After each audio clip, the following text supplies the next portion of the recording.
What's up, guys? Welcome back to the channel. So we are a little over halfway through the year now, and I just wanted to give you a state of Edison format. I feel like this is something that might be useful to some people because Edison has a lot of decks and a lot of things that change, and it's kind of a cyclical format where some decks are in at one point and then some decks are out and things are always constantly changing. So I figure I'll talk about how I feel about the format as of right now. And this is coming right off of Nationals. So we had the Ultimate Time Wizard tournament, and that was a top 8 tournament. It was about 300 people almost. I think it was like 270 something, but it was close to 300 people, 9 rounds, and then I cut the top 8. And there were 3 Hero Frog decks, 2 Value Turbo, 1 Diva Hero, 1 Amaryllis Burn, and 1 Hero Beat. I think it was Diva Hero Beat to be specific. But that is directly in line with what I've been saying in some of my previous videos very recently about I think the format has come down to decks that play Miracle Fusion and decks that use the Value Sirocco package. And if you look at the top 8 of this tournament, it was actually exactly that, except the one Amaryllis Plant Burn deck. And I'll talk about that one as well, because I do have some theory on why I think that deck is doing well and why I think that it should be hit or stay, even though no one really plays it. But we'll talk about that later. So there were 5 Miracle Fusion decks in top 8, and that means that there were 15 copies of that card in top 8, and that's insane, right? Because essentially it meant that you should have been playing that card if you wanted to top the tournament. In some variation, some form of fashion, you wanted to be playing Miracle Fusion in your deck, and I really think that's because it is one of the best, if not the best top deck in the entire format.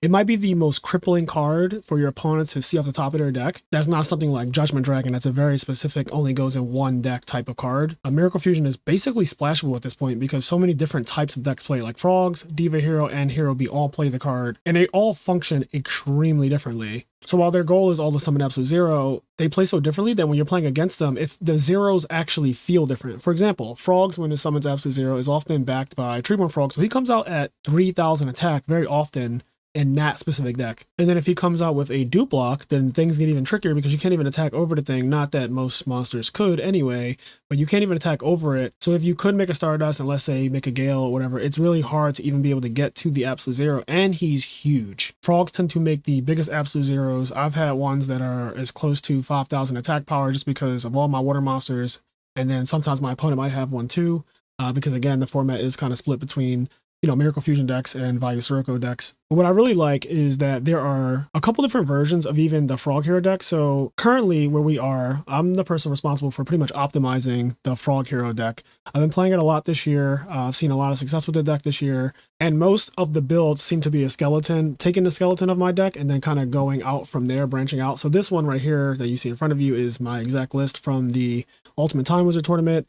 And the main thing that I really did to it from Deck Devastators 4, the change I made was take out Scapegoat, put in Trap Dust Shoot in the main deck, and then I kept everything the exact same. I really didn't feel like I needed to change anything else.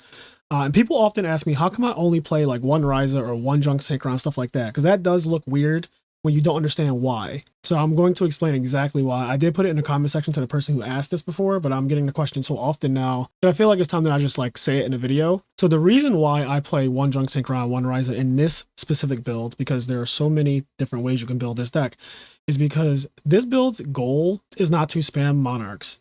And the other thing is that you can only normal summon once per turn, which means that every Monarch you have in your hand past the one that you are summoning that turn is literally a dead card.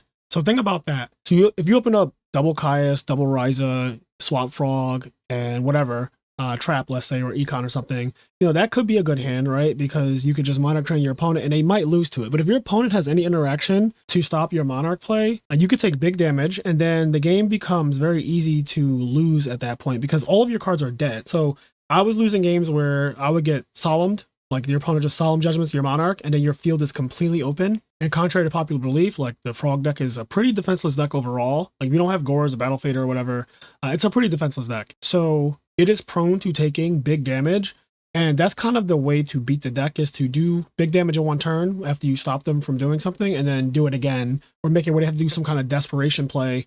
And if you have anything to stop the desperation play, it's like, all right, well, now you just lose. And what I mean by that is, let's say the Value Turbo matchup or against a Blackwing hybrid deck, they can just go summon Greffer, pitch Value, summon Armwing, and then they deal 4,000 and they just set one trap or whatever, and that one trap happens to stop your summon or stop your play, you're going to die on the next turn. Like you're actually going to die on the next turn, and it's really, really quick. And so in general, I think that for me, I wanted to have more options in the way my deck was constructed when I opened my hand. Like, I don't want multiple junk synchrons. I already have the one, and I also have reinforcement in the army, which technically means I play 2 of it. I want to open Stratos a lot, so I play 3 Stratos, 1 Rotor, 1 Ecall, 1 Stratos. And a lot of the other heroes that I play, 1 Infernal Prodigy, 1 Ocean, 1 Alias, 1 Malicious Edge. The reason why I decided to do that is because I think that all of those cards serve a very different purpose in modern Edison. So Infernal Prodigy is amazing when you don't have Treeborn access. You turn 1 Summon Stratos, and you get Infernal Prodigy, and it just makes it where next turn, if you have a Substitute or if you have a Monarch, you can summon either one of them if the Stratos dies. Now, I think that's a really big deal because otherwise you're searching something like an Alias or Ocean or whatever, and that doesn't really do anything. So specifically, Infernal Prodigy is great when you don't have Treeborn access, and unfortunately, you don't always have Treeborn access, even though it is an 80% chance that you open with it. So I really like the niche thing that he fulfills in this deck, and then also technically it combos with the Junk Synchron, like if you needed to search a level 2, Infernal Prodigy could be that for you. Ocean is insane just because of the fact that it is a water hero. It's the only one, at least the only playable one that I know of. And it combos really well with Swap Frog turn 1, and Stratos is like the best opening in the format, in my opinion. If you open Stratos and Swap Frog, I think that is the strongest opening in the entire format. And you play 3 of both, at least in my build, you play 3 of both, 3 Stratos and 3 Swap Frog. So it's like opening Magician Shark in wind up format, if you know what that is. But it's very, very powerful 2-card combo. So I really like that opening. And then Alias is the last edition. So Alias does a couple things. Hero Beat is well represented right now, and that deck a lot of times goes, like turn 1 Stratos, set any number of back row, and it passes on that. And Alias is actually a really good counter to just that opening play because it beats over the Stratos, and then that cuts off so much of the damage potential that deck has after that. Like once you beat one of their monsters in battle like that, especially early, it prevents you from taking that 3,700 that they typically do with Stratos and Alias. So I think that's a really big thing about it, but it also beats cards like Fossil Dyna, and that's huge, and it beats Dark Grepher as well. And I think that's also huge. So all of those things are really good about it, is that it beats a lot of normal summon monsters in the format. Malicious Edge is just a searchable Monarch, so that's why I really like that card. I don't think it's cuttable. It's also 2600, which comes up a lot. It beats over Zero, it beats over Stardust Dragon, it beats over Armor Master that's made by Value. So it does a lot. It also beats all the Monarchs. So Malicious Edge is a good searchable Monarch, and I like him for that. But yeah, this build is made with the idea in mind that you can only normal summon once per turn. So just remember that when I talk about some of the other decks. Now, I do like this build that I saw from top 8 as well. So there were 3 Hero Frog decks that were in the top 8 of the Ultimate Tom Wizard tournament. This is another one. This player got top 8, and they are maxing out on Rises, but also playing Phoenix Wing Wind Blast, which I like the idea of doing that. If you're going to play triple Ryza, to me, it does make sense to, instead of playing the Raigeki Breaks, like I'm playing triple Raigeki Break in my main, because I don't want to spin certain cards to the top of the deck, because I think that right now there are too many problematic cards that I don't want my opponent to redraw. But if you can Wing Blast and then Ryza your opponent, that is very, very crippling. So I get why he plays that, and I also get the Malicious, because Discard Traps and Malicious go very well together. I tried to make Malicious fit in my build with 3 Raigeki Breaks, and it was just not very good. So I ended up cutting it. I didn't want the deck cards, but yeah, this build, double Junk Synchron, you have all of these Monarchs, you have 6 Monarchs, plus the Malicious Edge. So you have plenty of Monarchs. It doesn't play Econ though, which is, for me, I love Econ. Like, I really love Econ. I think that when the pressure is on, right, when your opponent is summoning monsters and they're trying to kill you, Econ is the best crackback card for this deck. It is so easy to break boards when you go bring back Treeborn Frog, Econ, take your biggest monster, bring back Treeborn again, attack over your second biggest monster, then tribute your monster that I took from you to summon a Monarch, or whatever you do with it. It is the best way to deal with boards, because it forces your opponent to do one of 2 things. Either they're going to let their board get broken, or they're going to start using traps on their own monster. You don't care either way. You're dealing with their threats. So like, if I Econ and take your big monster and attack and you go Mirror Force it, that's great. I still have main phase 2 and my Frog is still there, and I can still summon a Monarch or do a Miracle Fusion play or whatever I want to do main phase 2. And break the rest of your board. So you already killed your own monster for me, and you got rid of a trap for me. So that's a really big deal. So that's why I like Econ, but I get why this build doesn't play it. And also, I think that this build right here is a bit more prone to getting OTK'd out of nowhere, because it needs its defense to be set blatantly. Like, this build does not play Battle Fader, it doesn't play Trigodia. So if your opponent catches you open, they're just going to go for game, because a lot of times that's what happens when you play against Frogs, is you get backed into a corner and you have to go for game anyway. Otherwise, you're just going to lose the war of attrition that the deck puts you in. And this build doesn't have a way to, outside of setting an actual trap to live. Like obviously the one gores, but you know, it's one gores. So I would say in this build, you want to make sure that you constantly keep monsters on the field so you don't randomly die. And then you have your 5 traps, but then the 5 traps make it where your opponent's Heavy Storm and MST are a lot better against you than they typically are. So there's that. Like people can MST or heavy the way my build is, and it doesn't mean that you're going to actually kill me that turn because of the triple Battle Fader in the main deck. So oftentimes people overextend, and then I just drop Battle Fader, and then again the deck is really good at doing a crackback. So Econ and Miracle Fusion are like the best crackback cards in the entire game. So yeah, that tends to happen a lot. I win a lot of games because of that. But this build is very solid. It reminds me of the Frog Hero deck that Ronak first made last year at RBET2, where it was playing a lot of discard traps and malicious and stuff like that. And then it's kind of combining that deck with the modern version that I play, and they're just mixed, right? So you have Junk Synchron in that deck now. That wasn't a thing before. You have Malicious Edge in the deck now, and that wasn't really a thing before either. So it's like doing multiple things. And I do think it's pretty good because Wing Blast and Ryza together is a very deadly combo going back to the Perfect Circle format. But yeah. So because the format is split between Miracle Fusion decks, the other side of it is Value Sirocco decks. And that means Black Wings or Value Turbo, essentially. Those decks are really, really strong. And I don't think that they're ever going to go anywhere. The fact that this deck can play Oppression is so big. I actually think that right now Oppression is insane because of how many Miracle Fusion decks there are. Like the fact that Diva Hero is back and is one of the best decks in the format. So many people were playing Diva Hero at the tournament. The deck is very, very, very strong. And Oppression is one of its only weaknesses outside of itself. Like it loses to itself and it loses to basically cards that floodgate it, like Oppression. And Value Turbo is the best Oppression deck in the format. And Oppression happens to be good against the Frog decks that I'm playing and that the other Hero Frog players are playing. And it really does hurt us, if I'm being completely honest. And the fact that this deck gets to play it and it doesn't get affected by it at all is a really strong thing about it. Also, just in the hands of a good player, like Value Turbo is extremely strong. I always call it a deck of just good cards, and that really is what it is. It could play a very slow, methodical game, but then it could also just explode on you. And a lot of people, I don't know, I guess people might not like this deck. They might think that it's inferior to Black Wings, but I don't really feel that way. Like I feel like this deck is extremely, extremely strong, high S tier deck. I don't think it's necessarily inferior. Sure, it doesn't have the auto wins of just opening up Whirlwind and dugging on your opponent for free. That is true. It doesn't do the unfairness of that. But I think if you're trying to duel, this is one of the best like dueling decks. And to be honest, there's nothing fair about Oppression, Dark Arm, Burial, etc. So it's also the best Hamster Raikou deck. So like if you're gonna play any Hamster Raikou deck, it should be this one in my opinion.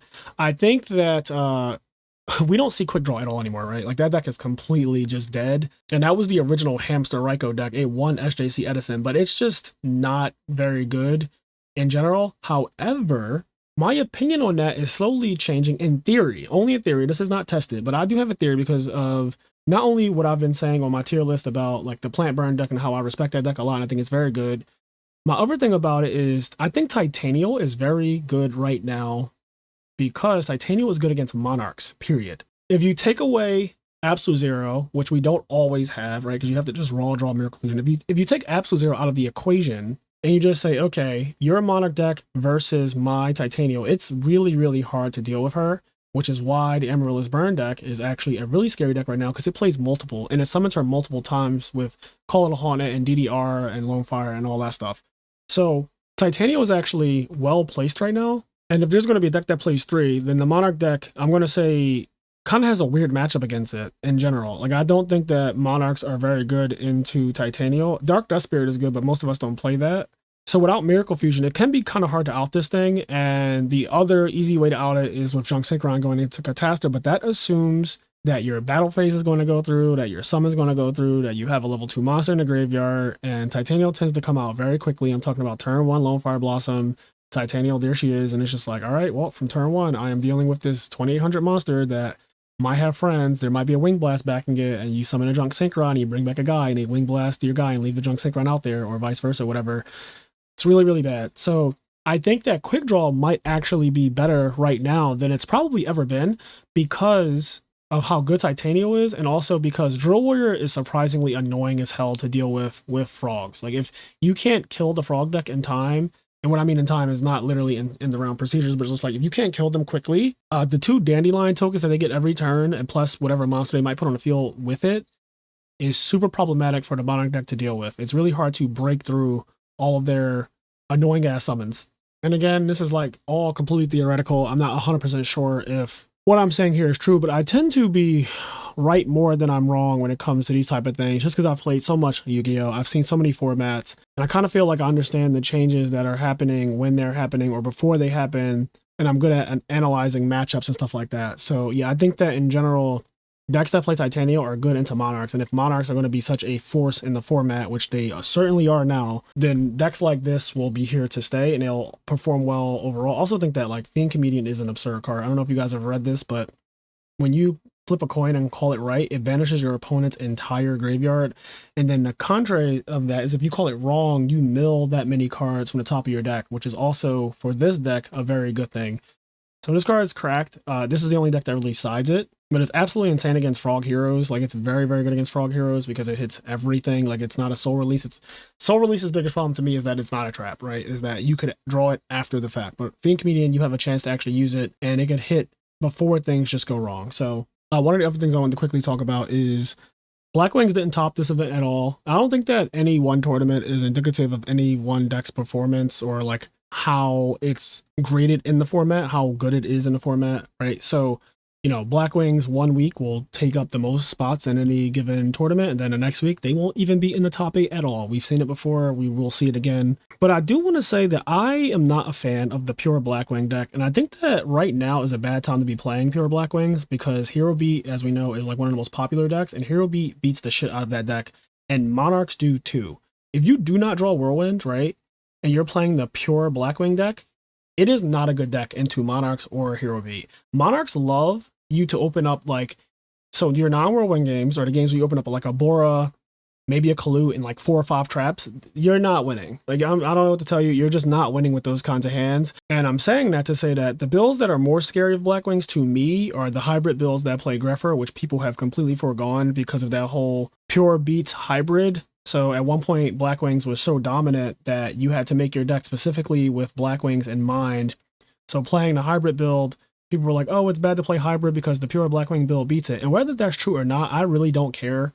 I think that if you consider the format as a whole, pure Blackwings is just not as good because it doesn't do anything to pressure your opponent fast enough. And every time I play against pure Blackwings, I always just feel like, okay, so your one Shura or your one push with Sirocco Bora is all you have. And then after I deal with that, the rest of your cards are just going to be defense. And defense is not very good when it's like, you know, Book of Moons and Deep Prison as in Bottomless against Absolute Zeros and Monarchs. It's just not, those are not the cards you want. Those builds also tend to not max out on Oppression, which again, Oppression is amazing right now. It's the reason why Value Turbo is so good. And I always notice that when pure Blackwings loses, it's the games where they just draw not enough monsters. That is my biggest gripe with this deck, is that it's as good of a deck as it is, because it is still an amazing deck. Like, it's an amazing deck, don't get me wrong, but when it draws those hands that don't have multiple monsters, it's so bad. Like, you see those hands with Blizzards and no other Blackwings, or like a Vayu, a Blizzard, no other Blackwings, or a Kalu in like 4 or 5 traps,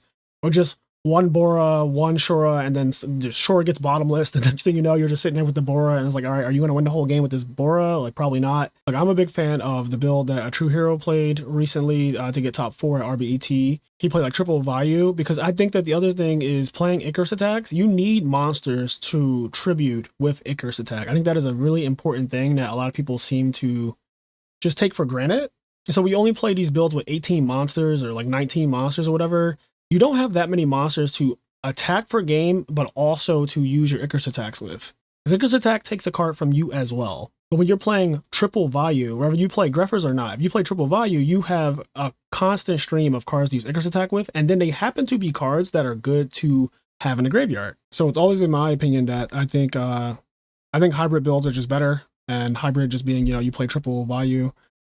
Also, Deck Devastation Virus is very, very good. It's good to main deck the card, and you pretty much can only really do that if you're playing some type of hybrid, I feel like. I think that you want to be playing triple Vayu if you're going to play Deck Devastation Virus. So yeah, I've seen that card win way too many games in these last several months.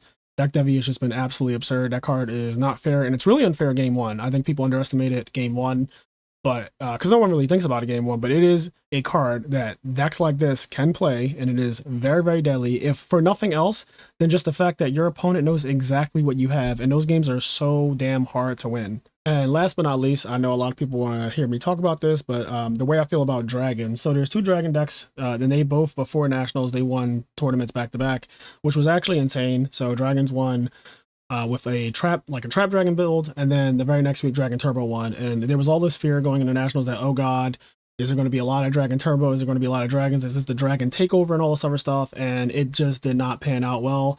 So what I will say is this: I think that the trap dragon deck is real. I think that this like fits his build. I really like. I am a big fan of the build that actually is trying to not just draw its entire deck, because that strategy is so all or nothing that when you don't draw your entire deck, you just fucking lose. It goes from being like the scariest deck to literally one of the worst decks in the entire format, and you will lose to anything when you're playing it if you're not running hot.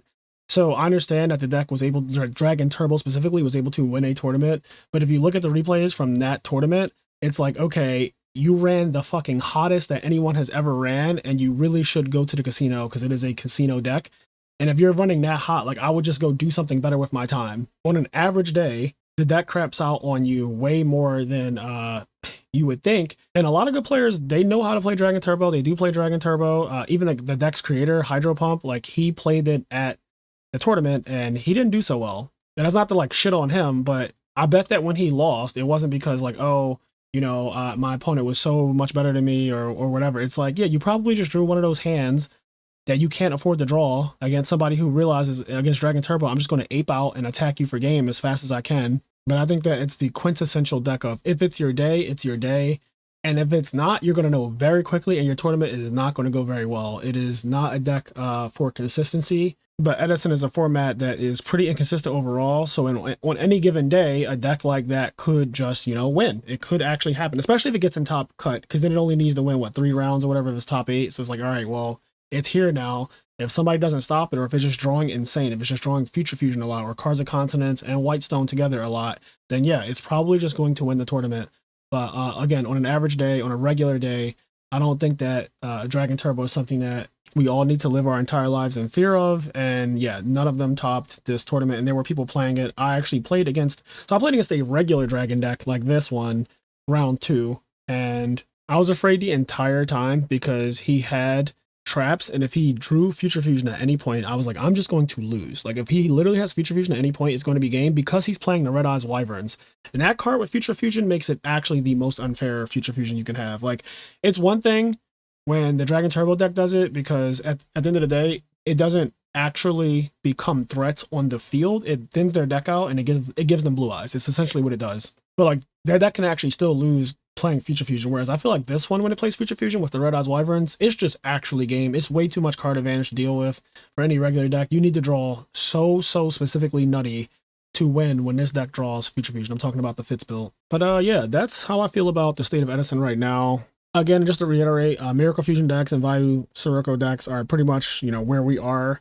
I think that Titanial might be a good answer into this current meta, just because of how absurd she is against Monarch decks and just things that target, of course, like Raiko and all that stuff. Titanial is really good against. Oppression is good again. I know that a lot of people, you know, were foregoing Oppression because Black Wings were the dominant deck, but now it's clearly Frog Hero. It's clearly also Hero Beat. And those decks are weak to Oppression. Like Hero Beat, the one that plays Diva, Oppression is really bad for them to see. It actually hurts that deck quite a lot. So, and the Dragon Apocalypse, I don't think is real. We don't really have to, again, live our lives in fear that dragons are going to ruin the format.